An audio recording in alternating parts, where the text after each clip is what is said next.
안녕하세요. 유튜브 상미와 파케 채널 구독자 여러분. 대인관계와 자기개발을 가르치고 있는 교전입니다. 오늘도 15분 공개 강의 최근에 진행하고 있는 주제, 우리 주변의 위험한 사람들 어떻게 구분해내고 어떻게 막아내는가. 오늘 이제 네 번째 시간입니다. 사실은 연달아 찍고 있어요. 시간이 별로 없어서 최근에. 저번에 이제 예고해 드린 대로 이제 3편에서는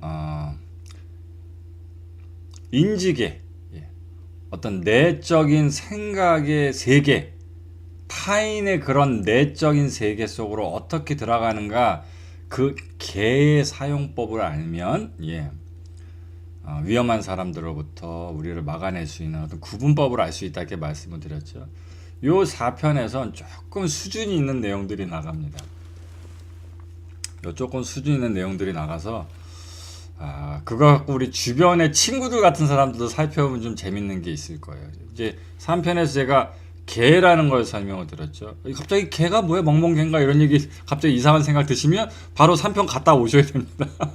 시간이 짧기 때문에 여기서 다 설명드릴 수는 없고, 개가 뭔지, 그거 갖고 어떻게 위험한 사람을 알아낼 수 있는지, 그런 부분들은 3편 했으니까 3편 보고 오세요. 그리고 또 잠깐 말씀드리면, 최근에 그 1, 2편에서 그 안인득 얘기를 하면서 제가 그 마이크로 익스프레션, 그런 거 개념을 가지고서, 또 현감 이런 걸 가지고서 그런 사람들이 일반 사람과 감정 사용하는 부분들, 감정 표현하는 부분들이 다르다. 그래서 제가 이렇게 가려드렸던 부분 말씀드렸잖아요. 근데 한 분이 저보고 뭐라냐면, 그 최근에 범죄도시하고 극한직업에 나왔던 진선규 씨라는 그 요즘에 아주 핫한 영화배우, 남자 영화배우 분이 계시죠? 근데 어느 분이 그 진선규 씨, 영화배우 진선규 씨가 영화 범죄도시에 조선족 깡패로, 조선족 조폭으로 나왔던 그 사진을 안인득 사진하고 비교해서 저한테 올려주신 거예요. 근데 제가 보고 한편으로는 헐, 그리고 한편으로는 빵 터진 거예요. 왜냐면, 물론 안인득이란 사람은 범죄자고, 진성규 씨는 당연히 인격이 출중하신 영화배우시죠. 근데 극중 그 역할을 하시느라고 머리를 빡빡 깎여갖고, 또 심지어는 그 극중에서 이렇게 인상을 딱 쓰는 장면을 갖다 놓으니까 둘 다 무서운 거야. 둘 다 무서워. 그리고 약간 스타일도 약간 비슷하시고, 이건 모독은 아닙니다. 그만큼 역할에 몰입을 잘하셔서 그만큼 진짜 조폭처럼 보였다는 뜻이죠. 그러면서 저한테 그런 질문을 던지죠. 제가 볼 땐 좀 비슷한데요? 두 분 다 비슷한 것 같은데? 이렇게 얘기를 하는 거예요. 그래서 내가 한편으로 헐, 그리고 빵 터졌는데, 내가 뭐라고 설명드렸냐면, 그래서 1편하고 2편의 강의를 제대로 들으시면, 안인득이라는 범죄자와 진성규 씨라는 어떤 명배우가 범죄자의 연기를 한 것과 어떤 차이가 있는지를 오히려 더 명확하게 알 수가 있죠. 진성규 씨가 범죄 도시에서 머리를 삭발을 하고 범죄인의 표정을 짓고 인상 쓰고 막 악다구니를 지르는 수많은 스틸컷 사진들이 있지만, 잘 보시면 이마, 눈썹, 눈, 광대 중심의 표정근, 그리고 입 중심 하관의 감정 표현, 이게 다 일치해요. 합이 다 사용하고요, 다 일치한다고요. 똑같이 무서워 보이지만 다른 거라고. 이쪽은 무서운 표정인데 그게 일치하지 않고, 즉 현감적으로 어그러져 있고, 마이크로 익스프레션적으로 감정을 타인과 공감해서, 타인이 표정 근육을 어떻게 쓰니까 감정을 어떻게 쓴다는 그런 공감 기능이 훼손돼서 합이 깨져 있다는 걸 알 수가 있을 거예요. 그래서 제가 그렇게 설명을 드렸죠. 그러니까 잘 모르겠는 분은 1, 2편 다시 보고 오셔야 됩니다. 갑자기 저한테 진성규 씨도 똑같은데, 이렇게 저한테 악의메일 보내시면 안 됩니다. 자, 이제 오늘 4편째에선 개의 조금 더 상위적인 진도를 개념 배워보셔야 됩니다. 그래서 4가지 개념을 배우실 겁니다. 요 개, 인지개, 내적인 자기 사유의 세계, 이 인지개, 이 개라는 한 글자에서 비롯되는 하유의 카테고리 4개를 이해하셔야 됩니다. 쉽습니다. 넓고, 좁고, 열리고, 닫히고. 광, 협, 개, 폐. 넓고 좁고 열리고 닫히고 요 네 가지를 이해하시면 됩니다. 그리고 이거는 단지 뭐 범죄자라든가 사이코패스 또는 일부 위험성을 가지고 있는 조현병 환자들뿐만이 아니고 현장에서 정확한 이론을 아시지 못하더라도 경험적으로 상당히 오래 관련한 현장을 뛰신 형사분들도 육감적으로 많이 알고 느끼고 쓰고 계시는 분야입니다. 대표적으로 보는 게 지하철 수사대에서 지하철 내 출퇴근 바쁠 때 뭐 밀착을 한다거나 이름이 바뀌었죠. 불법 카메라로, 불법 촬영으로 이렇게 불법 촬영으로 성적인 목적으로 불법 촬영을 하는 사람들이라든가 이런 사람들을 수많은 인파 속에서 가려낼 때도 이 방법을 씁니다. 이 방법을 써요. 예. 그러니까 이거는 광범위하게 다 쓰고 심지어는 그토록 여러분들이 다른 그냥 할 때 이렇게 잘 졸고 계시다. 연애요? 콜실링이요? 이렇게 할 때 이렇게 갑자기 정신 번쩍 차린 그놈의 연애할 때도 다 씁니다. 이걸 여러분들이 이해하시면 이쪽으로는 위험한 인간들 막아낼 수 있고 이쪽으로는 지금 말 걸면 되겠구나 하는 걸 아실 수가 있어요. 그래서 첫 번째 뭘 아셔야 되냐? 개의 열림과 닫힘의 개념에 대해서 아셔야 됩니다. 이거 관련해서 현대에 나온 신조어가 뭐냐? 스몬비입니다. 스몬비. 여러분도 한 번씩 들어보셨죠? 스몬비가 뭐냐? 스마트폰만 보면서 또 걸어다녔고 좀비처럼 막 맨홀에도 빠지고 빨간불에도 막 넘어가고 막 여기 걸려 자빠지고 막 이런 사람들 전봇대에 부딪히고 이런 사람들 스마트폰만 보고 걸어다니는 좀비다 해서 스몬비들. 이 스몬비라는 개념이 어떤 개념 때문에 만들어진 거다? 바로 이것. 상명에서 이야기하는 개 그리고 닫힘. 개가 아주 완전히 닫힌 상태를 일컫는 뜻입니다. 쉽게 얘기해서 여러분들 내일부터 이제 출퇴근하실 때 지하철이나 버스 같은 거 타실 거 아니에요? 그때 이거 살펴보시면 아주 재미있는 현상을 발견하실 수 있을 거예요. 지하철에 탁 타시자마자 지하철에 탄 사람들이 이렇게 한번 다 쭉 한번 훑어보세요. 이 사람들 뭐 하고 있나? 그러면 여러분들이 오늘 제가 말씀드린 개념이 우리 현실에서 이렇게 적용되고 있구나 라는 걸 적나라하게 보실 수 있을 거예요. 지하철에 있는 사람 중에 약 90% 이상이 전부 다 그 개가 다 닫혀 있을 거예요. 무슨 뜻이냐? 어딘가의 대상에 자신의 인지를 집중해서 인지의 초점을 좁혀서 거기 집중해 있을 겁니다. 다 이렇게 뭐 스마트폰을 보고 있다거나 책을 보고 있다거나 뭐 음악을 듣고 있다거나 게임을 한다거나 다 이루고 있을 거예요. 이게 다 뭐다? 개가 닫혀 있다는 뜻이에요. 어떤 하나의 대상에 좁게 몰입되어 있다는 뜻이에요. 그래서 그게 없으면 어떻게 하냐? 우리 보통 사람들은 그럼 눈 감고 눈을 자거나 눈 감고 쉬어요. 그냥. 그럼 반대가 뭐겠어요? 닫혀 있는 거의 반대는 뭘까요? 당연히 뭐 초등학교 시험도 아니고 당연히 뭐겠습니까? 열리는 거죠. 그러니까 뭐가 닫히는 건지 잘 모르시겠으면 열려 있지 않은 게 닫힌 거다 이렇게 생각하시면 돼요. 열려 있는 게 어떤 거냐? 제가 지금 연기를 하는 사람은 아니지만 살짝 지하철에서 저게 열려 있는 거구나 하는 사람들이 어떤 그 반응을 보이는지 제가 한번 잠깐 연기를 해보겠습니다.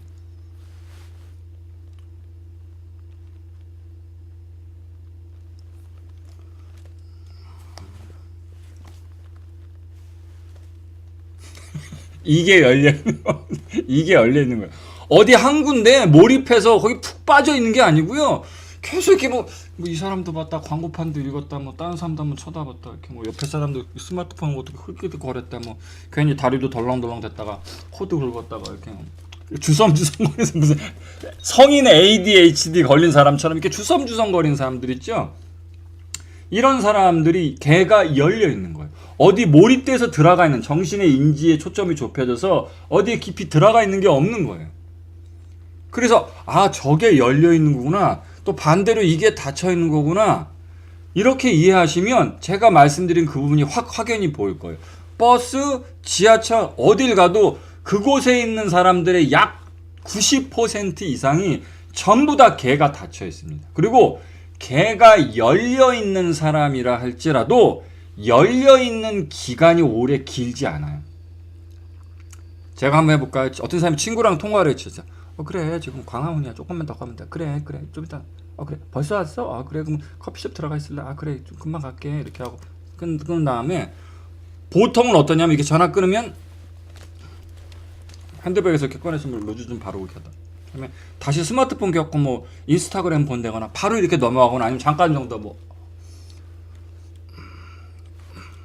하다가 화장이나 고쳐볼까? 이렇게 운명고시가 연락이 왔을래나 이러면서 뭐가 집중돼 있던 그 개에서 빠져나오면 외부에 오래 열린 상태로 오래 머물러 있지 않아요. 그래 다시 어떤 대상을 찾아서 들어가 버립니다. 그러니까 당신이 딱 봤을 때 저 사람이 열려 있네라고 한 사람들, 즉 90%의 사람이 대부분 닫혀 있고 나머지 10%만 열려 있다고 말씀을 드렸잖아요.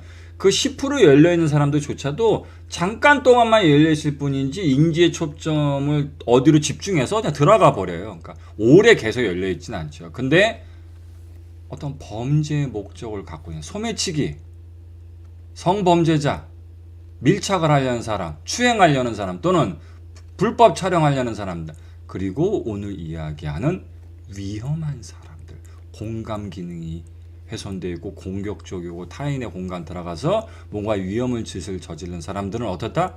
상당히 오랫동안 개가 열려 있습니다. 그래서 아침에 지하철 수사대 형사분들이 뭘 보고 저 인간이 소매치기 할지 모른다. 저 인간 왠지 뒤에 가서 성추행할 수 있을 것도 같다. 저 인간 왠지 불법 촬영할 것 같은데 나는 사람을 예비로 인지해서 어떻게 타켓을 추적하느냐. 지금 이 이론 갖고 하는 겁니다. 아침 출근 시간이잖아요. 그럼 다른 사람들은 정신이 어디가 있을까요? 한 30%쯤은 빨리 그 시간에 제 시간에 직장을 가야 된다는데 정신이 팔려 있어요. 그리고 뭐 오늘 해야 될 일, 또 어제 있었던 일, 이런저런 잡생각, 그리고 뭐 스마트폰 등등 해서 뭐 지나간 사람 이쁜 여자라든가 뭐 행색이 이상한 사람이라든가 뭐 소리가 나는데 그럼 잠깐 정도는 인지가 그쪽으로 좀 산만하게 흐트러지더라도 금방 다쳐서 자기 갈 길 바쁘고 자기 스마트폰 보고 자기 준비하고 눈 감고 자고 음악 듣고 이런 식으로 푹푹푹 다들 들어가 버려요. 두더지처럼. 자기 인지의 세계로 두더지처럼 푹푹 들어가는데 형사가 이렇게 바삐 움직이면서 이렇게 관찰하고 있으면 이렇게 계단 올라와서 이렇게 훑어 계속 이렇게. 아니 남들 다 출구하는데 혼자 이런 인간들 있단 말이야. 계속 이렇게 쳐다보면서 뭐.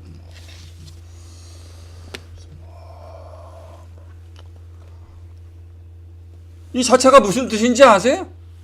이쪽 90%에 해당하는 사람이 아니란 뜻이야. 물론 당연히 뭐 그냥 산만한 사람 중 그냥 좀 이상한 사람일 수도 있겠죠. 그렇지만 그런 사람 중에 범죄를 저지른 사람들이 많기 때문입니다. 늘 열려있는 사람. 그래서 어느 공간에 당신이 먼저 있을 때 늘 열려있으면서 이렇게 찾는 사람들. 근데 이 사람들이 찾는 게 공간이나 목적이 아니라 그냥 이렇게 다른 사람들 자체를 동물원 원숭이 군용하듯이 이렇게 훑는 사람들이 있으면 당신은 일단 마음속에서 위험신호를 가져야 됩니다. 저 사람 좀 이상한 사람이네. 열려있는데 계속 열려있네. 그래서 뭔가 이렇게 두리번 거리네 라는 부분들을 느끼셨으면 조금 이상하다고 느끼셔야 되고, 결정적인 위험 신호 하나 알려드릴 테니까 이건 거의 확실하니까 거기서 반드시 탈출하셔야 됩니다. 이렇게 두성두성거리면서 개가 열려있는 정도는 그냥 조금 산만한 사람, 더 안 좋게 얘기해도 그냥 조금 평범하지 않은 좀 약간 이상한 사람, 요렇게 하고 넘어갈 수도 있지만, 이렇게 주섬주섬거리다 당신과 눈이 마주쳐서 저 사람이 나를 인지했다, 나도 너를 지금 봤다 라고 오픈이 되어 있다가 당신하고 눈이 마주쳤는데 당신으로 타켓을 딱 좁히잖아요? 무조건이에요. 제가 한번 연기를 해보겠습니다. 카페가 스타벅스 카페가 됐든 서점이 됐든 지하철이 됐든 마찬가지입니다. 당신이 뭘 책을 보거나 뭐 이렇게 하면서 바닥에 잠깐 눈을 들었어요. 근데 어떤 사람이 보여요. 이렇게 주섬주섬. 저 사람 되게 주섬주섬 거리네. 약간 개가 열려있네. 근데 이렇게 하다가 이쪽으로 갈까? 그러니까 딱 아직까지 특정한 목적이 없어요. 이쪽으로 갈까? 저거 갈까? 뭐 이렇게 서성거리는 것 같다가 당신을 딱 봤는데 보자마자 다시 또 이렇게 아까처럼 눈치를 본다거나 의도를 보이는 이게 아니라 당신을 보자마자 타켓 하고 당신 쪽으로 다가오면 무조건이에요. 이건 무조건이라고요. 그 자체가 무엇을 이야기하냐면 망상적 기능, 망상적 현상을 가지고 있는 사람이란 뜻이에요. 그러니까 타인과 내가 인지 대 인지가 얽히는 것만으로도 내가 타인의 공간에 들어가고 타인이 내 공간에 들어온 자기 망상적 사고를 갖고 있는 사람이란 뜻이에요. 그래서 이거 꽂히면 무조건 탈출하고 도망가셔야 됩니다. 수많은 카페가 있고 수많은 사람들이 들어와서 이렇게 차를 시키려고 그러는 건가 이렇게 하다가 다가오잖아요. 그럼 무조건이에요. 이해되셨죠? 열려있는 것도 이상하지만 일반 사람들은 계속 열려있지도 않고 열려있다라도 대부분 닫히며 열려있다 누군가가 열린 상태 당신도 열렸고 나도 열렸잖아요. 이렇게 열린 상태가 접속이 우연하게 일어난다 하더라도 그 단 접속이 일어난 우연한 그 접속 자체를 용인, 허용, 연결로 이해하지 않아요. 일반 사람들은. 그래서 했다가도 이렇게 뭐 눈길을 다시 돌리거나 딴 거 하는 척 했다가 다시 또 이렇게 뭐 쳐다본다거나 살짝 미소를 건넨다거나 뭐 이렇게 뭐 신용을 한다든가 이런 타진이 다른 사람들은 있어요. 그런 뭐 밀고 빠지는 것처럼 이렇게 뭐. 여러분들도 어디 가서 눈이 한두 번씩 마주칠 적은 있지만 눈 마주치자마자 훅 들어오는 건 없다고요. 이거 뭐다? 그래서 말씀드렸죠. 이건 공감 기능의 훼손을 가진 사람들 또는 심한 망상 장애를 가진 사람들이기 때문에 무조건 위험 신호라고 이해하고 계시는 게 좋습니다. 그걸 뭐 내가 기쁘다. 보는 눈이 있어. 나 또 헌팅 당해서 이렇게 넘어가시면 큰일 난다는 거. 큰일 난다는 거 기억해 주시기 바랍니다. 또 아쉽게도 또 오늘도 시간이 다 돼서 15분도 조금 넘어버렸네요. 나머지 요 열림과 좁힘에 조금 더 자세한 내용 5편에서 한번 다뤄보도록 하겠습니다. 또 오늘도 또 여기까지 하도록 하겠습니다. 정식의 강의는 아니니까 제가 좀 더 자세한 내용을 아주 편안하게 다 할 수는 없어요. 그럼 또 너무 길어져 버리니까. 그래서 여러분들한테 꼭 필요한 내용만 전달하고 오늘은 방송은 여기서 끝마치도록 하겠습니다. 고생하셨습니다.